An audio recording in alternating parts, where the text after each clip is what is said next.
their testimony of being inside religion and how it was abusive.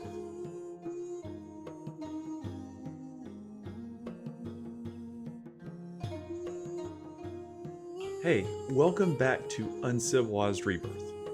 Today I'm going to talk about deconstructing religion and what that looks like. I know for me, religion was a very cruel experience and it was a very manipulative experience. And I believe that there are many, many other people that have been through religion themselves, and it was used as a manipulation tool and a tool to make you believe something that you shouldn't have to believe. A lot of families will use religion in their scapegoating, where they pick one child, they put all their shame, blame, and judgment on that child. They treat that one person like crap inside that family structure. And whenever that person speaks up, they're like, oh, you're not good enough. You're not a Christian. You're not saved. You're just not blah, blah, blah, religioning enough. The reason I say this is because I've watched other YouTube videos, I've seen shorts, I've seen a lot of other people, and I'm going to say their testimony of being inside religion, how it was abusive. So many stories of people that were abused by church leaders. Um, they had bad things done to them. I know even in my family, I've known family members that had stuff happen to them. And then the family lied about it. The church lied about it. And that's horrible. And people still support this structure because it's almost like a cult. When the person speaks out, that structure attacks that person and then they ostracize them, they kick them out. The church that I grew up in, um, the pastor was sleeping with the secretary. There were several other members in the church, many members that were sleeping with each other. All of a sudden, somebody would disappear, never see him again. It wasn't spoken about. It was like really weird culture. But basically, it's like they had all these rules, and all these people are doing all these dirty things, and then stuff happens to kids, and that's hidden away. I've heard many stories about that also. Um, and that's religion. It's like it's a structure. And what really made me question it is all the denominations inside, let's say, Christianity. You have um, the Protestants, and you have what are the Baptists, you have the Southern Baptists, then you have the Latter-day Saints, and I know I'm getting outside of just Christianity, and you're going to be like, well, those aren't denominations inside Christianity. Well, they kind of fall underneath the same Christian umbrella. And we can establish that there are a lot of different beliefs within Christianity. And each one of those, from the best of my knowledge, is where somebody took a scripture, they analyzed it, had a different interpretation, and so that they segued off and they're like, we're going to believe this, and you can only get to heaven believing this. And this denomination is wrong because they believe it this way. Mustache. So I took a step back and I looked at that and I was like, wait a second. If every denomination thinks they're right and they think every other denomination is wrong, then they all have to be wrong because it's impossible for everybody to be right and everybody to be wrong. So I got to thinking about that. I was like, well, what is religion? It is a societal, if societal is the proper word, control mechanism. You get a large group of people believing one thing. And then the leadership says they believe that. And then the leadership says, God told me to do this. And it's like, oh, now we can get this whole group, this herd of humans, to start going in this direction and doing this same project or this same thing. It's a way to kind of rein them all in like invisible reins with the power of belief. So, and I know that for a fact because like I was forced to believe a certain thing. And then that like controlled me for many, many, many years. And it was fear tactics. It's like forcing people to do something out of fear is not freedom. If you're like, hey, you got free will and like step over here is freedom, but if you do this, you're a worthless piece of crap. But if you do this, you're good. If you don't do this, you're going to die and burn and you're a terrible person. Is that freedom? Like, how can you step over here and be like, oh, I'm free? Freedom is like believing what you choose to believe and seeking for yourself and not being guilted for it. So when you step outside of that, the structure is designed in the belief system to attack the people that choose not to believe or choose freedom. And then they attack them. So within the churches, if somebody leaves the church, their new gossip is, oh, pray for them. Oh, bless their heart. Oh, they're headed down a bad road. Oh, God, I just hope they do well. Hope they return, blah, blah, blah. Now they're gossiping. It's like now what you're doing is you're feeding on talking trash about this person when you're supposed to be like pursuing holiness. But now you're pursuing like trash talking people. Like, good way to go, religion. So, and I'm kind of rabbit trailing here, but you take a step back and like look at our country. Like, look at all of the tons of stories. You can take 30 seconds to type in trauma within the church or abuse within the church or hidden this or people that found this out and they're pursuing legal action. It is rampant. But then they're like, oh, wait, they just weren't godly enough. They weren't pursuing God. Well, it's like, um, if this whole religion thing was actually doing a good job, our nation wouldn't be so trash. Like, we would be headed closer towards um, pursuing the Creator, and being like a unified nation. But there was so much hurt and trauma within the religion, people want to just flee. They're jumping ship. And I don't blame people whatsoever because I did. It took me a long time because I was neck deep in it. Like it was like just forced upon me. And it was used as an abusive weapon inside my home also. It was horrible. Like these very people that abused me were telling me that I have to pursue this religion. Like, that's messed up.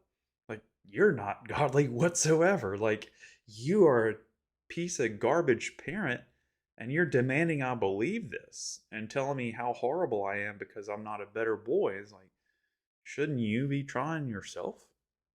And so I'm just one in millions of people who've been abused inside religion that jump ship. Then once you jump ship, you are ostracized and you are treated like just a monster.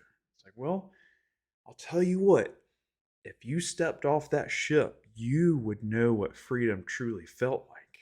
Because now in my life, since I have stepped away from religion and I looked more into like older teachings, like Hermeticism and other things of that nature, where there's a lot of introspection. I think that's the word, like looking inward of like, who do I truly want to be? Why am I doing this? How is the human brain programmed? Why do I believe this belief? Am I believing it out of fear? Or am I believing it because it leads to a good thing? So it's like deconstructing religion is difficult because especially when you were like a child and you're raised in it and it's just like indoctrinated, like it's a psyop. It's like you have to believe this. Maybe not a psyop, but just straight up indoctrination and brainwashing. Like demanding the child believe this because if you have a child raised in India and they're raised as a Hindu or a Hinduism, they're raised in that, that's what they truly believe. You raise them here or in Christianity or any other religion or belief structure, that child believes that at the core because as the brain develops, that core belief structure is woven in the ego and the identity. And so it's like, are we free if we truly are we free if we are forced to believe something? Because if true freedom should be freedom of belief also, not guilted into belief. I don't want somebody following me because I'm telling them they're going to burn and they're doing it out of just fear. Because I know for myself, I have experienced true change in my life when I stepped away from, like, oh, you sinned, now you got to pray and you got to feel like crap. I took a step back, separated my actions from religion, and I looked at the programming of the brain. I looked at the seasons I went through, looked at my external triggers, what would trigger these feelings and these actions, and then going back to the core of why do I do this? When did it start? How long did I repeat this to become an ingrained habit? Now, how do I reprogram my brain for this no longer to be a programmed habit? It's not a sin. It's a habit or an action that might have negative outcomes. So now I need to program in actions that have positive outcomes. So I'm not sitting here praying and just feeling guilty. I'm sitting here analyzing and making a plan of how do I change this? Because the brain has these neural pathways that are programmed in. So let's say there's a habit you do that's a sin and it's programmed in. And every time this trigger happens, it just automatically takes over your consciousness and your free will and just plays out this programming that's been put in the brain. And you're like, oh, I'm going to pray, and da da da da da. And it's like, but you see no change. And then you work harder and harder and you hide it more and more, like pastors and youth pastors and whoever's in the church leadership. Like, they have this one thing that they hide as best they can. And they maybe do it a couple times a year because they are supposed to be the holiest of holiest, but they are the best at hiding their garbage. But they are taking the wrong approach to changing those habits that do not have good results. Like, there's so many Catholic priests that are just some dirty dogs. Like, when I say the filthiest of the filthiest, they are. And it's like, you probably need to, like, have some severe consequences there, but also you're pursuing the wrong way of changing your actions. Changing your actions needs to take about 2 seasons, and you need to have a strict plan on how you're going to conduct yourself. Because what happens when you conduct an action that you don't want to do, there's energy going to a marker in the brain. That marker is activated, and then the energy activates these or the energy goes to these processes like do this or do that. Some people say, oh, muscle memory. Your muscles don't remember anything. It's a process of, like, this memory gets played, this muscle gets moved, this thought happens, and then you go over here and do this. So that neural pathway, the energy needs to be stopped and diverted to a new action. And how do you do that? Well, that takes a lot of work. And you can have developed a process called the character trigger, which captures that energy from going down that old neural pathway, and you deliver it down a new neural pathway, and you make new connections. And they're weak at first, but over time, you start doing the new action and repeating it and repeating it and repeating it to where the new neural pathway is the main flow where that river of energy goes. Because it's like, the old neural pathway is so well ingrained that the energy easily flows down there. But once you divert it, now it doesn't even choose this old action as an option. It goes down this way. So if you break it down mechanically, the character trigger is basically like religion used the same thing. If you look at the cross, that's a very simple symbol. But then the whole character of Jesus is attached to that character, that cross, that symbol. So when you think of the cross, all that information about Jesus is populated in your mind, which is kind of like a codex of your actions. But we can take that same structure and apply it to ourselves of like, how do I want to be without all the shame, blame, and guilt? Just take all that out. Like, okay, I'm going to present my energy this way in the world.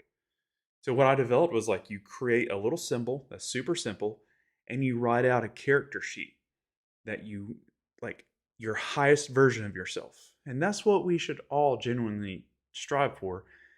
And I am still like on that path of getting better and self-improvement. And so you write everything out and you attach it to your symbol. And when you do that, every time you think of your symbol, you think of all the character features that you want to be. I'm not talking about like your nose and ears, but the way you conduct yourself. Do you conduct yourself in a gentlemanly manner or like a white trash manner? And that's not an insult to anybody. It's just like there's different ways of conduct. And we all have the capability of increasing the way we conduct ourselves. Even I do. Like I still have many areas that I need to improve upon, but I'm on that path of self improvement. And then you have to program in this symbol with the character sheet. And I've outlined that in other videos as well. But basically, I think religion started out well as like, how do we get just these wild, crazy people to start conforming and changing their actions into a manner that's like more constructive? And it worked for a while, but like any structure or any man made entity, evil is very insidious. Like it starts out small, but then it grows like a cancer. And you're like, how do you eradicate cancer? Like, how do you eradicate that? Uh, you change all the cells, what they're built out of, to build out of something built well.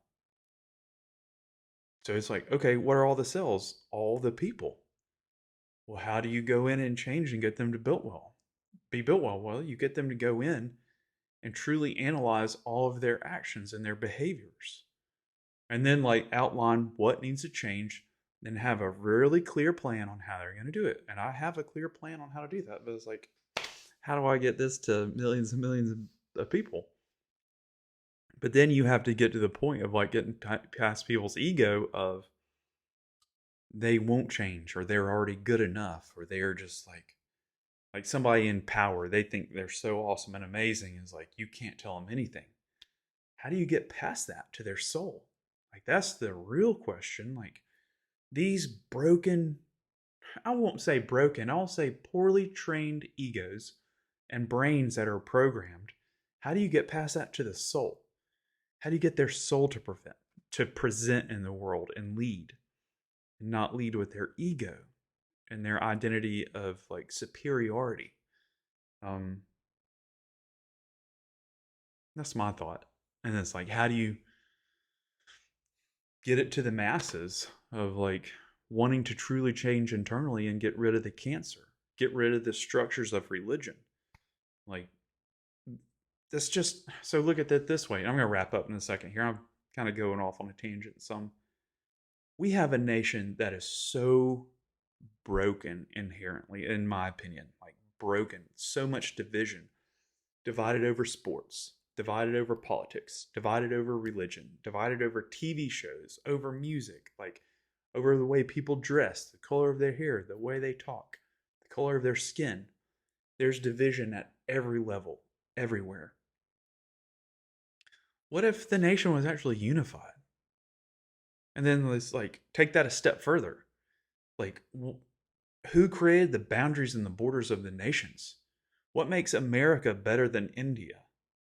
Like, what makes us separate humans? Our beliefs? The color of our skin? The man made separations of the countries?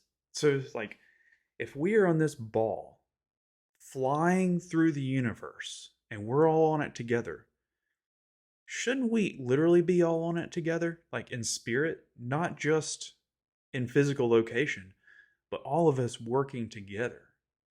Because how long is the world sustainable in the human existence with the way things are headed now? Like, how long is that sustainable? It's like, what's America headed for? What's our goal? What's our vision? Is it to make more money, to get more business, like have more embargoes or whatever the word is for stuff coming in and going out, be the biggest dog on the playing field? What if the goal was to find middle ground, to seek peace? Like that, that wouldn't that be pretty cool if everybody on this planet was living together? And I know I'm just one little bitty ant on a huge anthill that got kicked over, but I think about those things.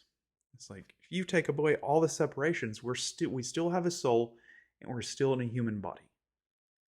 So if you can take, I heard this guru tell a story about, it was like a politician, a pastor, and like some other religious person, and they all butted heads. But there was this huge, massive storm, and they huddled up together in shelter, and they were hanging out tight, and they were just like, they were friends and buddies then. They were helping each other build a shelter, and they were seeking safety, and they were helping each other.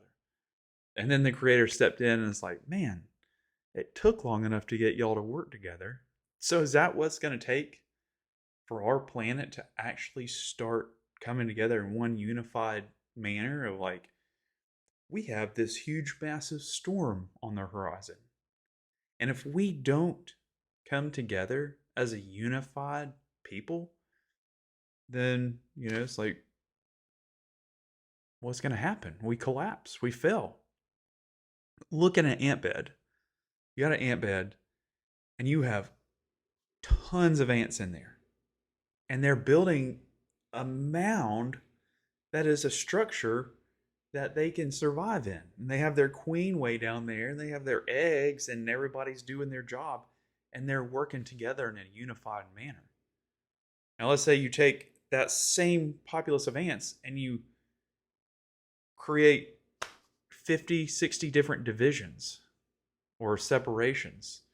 So then all of these different little groups of ants are trying to do their own thing. They can't make an anthill. They can't survive. They can't make it. Like, it's just going to be this messed up conglomeration. And that's what we're in. Like, we are in, the way I described this to somebody the other day is that the way I view our society is like somebody ran up and kicked an ant bed over, and all the ants are attacking each other now and just scrambling on top of each other. Well, I don't know. Like, to me, that doesn't seem like the right course of action for all of us to be scrambling to get ahead and dominate each other. Because, like I said, we're in a human body, we have a soul. Like, look at it at that depth, like just that shallow, just to be that shallow. We have a soul, we have a human body, and we're on the same planet. But it's like, how do you get that message out? Like, how do you connect with that many people to like really try to get them to like be aware of their soul, be aware of what their ego is, and drop their divisions and all of their likes and dislikes? Because our likes and dislikes are what separate us from everybody else. Like, I don't like him wearing that, or I like him wearing that, or I think he's this way or she's that way because of that. It's like, dang, I truly don't believe that the creator of the universe is looking down and is happy with the way uh, humans are living right now, because we could be doing a lot better. And if you've watched this far, like, cool beans. But I didn't start really. I've thought like this for many, many years. But I had a huge change in 2022 when I went through a spiritual awakening and enlightenment. And the people I talked to about that, they didn't know how to respond to that. But I saw things for the way they really were. Um, and then the work began. Like, I saw myself for my soul and what I was. Then I saw what my brain was and how it was programmed to believe. And then I had to go through, and it took a long time, several, like, I guess, better part of 2 years to go through and to reprogram my brain to not believe what it's been programmed to believe from religion and society, but to believe or know the presence of spirituality in my soul and like the way I'm supposed to live. Am I perfect? Heck no. Do I look at people very differently? Yes, very differently. Um anyway, so basically we could be doing better. And that's part of the reason I have this channel, is to like share what I've learned and what I know, to help other people in life to like go within, discover your purpose, and deprogram yourself from society. Because like I said, the rate that we're going, like we're headed towards just ultimate chaos. Our nation doesn't have a vision that's unified. Our world doesn't have a vision that's unified. Um, I know growing up, the worst thing to hear about was the New World Order, or yeah, that's probably not a good thing. Like a new one government like controlling everybody. But what if everybody wanted to be unified, but they weren't forced to be unified or fall underneath like the fear that the Bible spreads about everybody getting the mark of the beast and all the stamp, that stuff's not good. Like that would not be good. But I think government structures would truly fear a unified people. Um, like not getting mad at each other over sports or over politics or anything, but just seeing each other for who we are and choosing to work together. Because then that would be a unified force to be reckoned with. Not for war, but for peace. Because like in a war, the same side that's selling bullets is selling band-aids to both sides. There were companies from America that were selling a fuel additive to Germany for their jets or their airplanes. Like they needed a certain fuel additive and it was coming from America. What the what? It's like, anyway. All right, I'm going to shut up. If you watch this long, oh man, you like long form content. I'm done. Roadhouse, spiritual hard.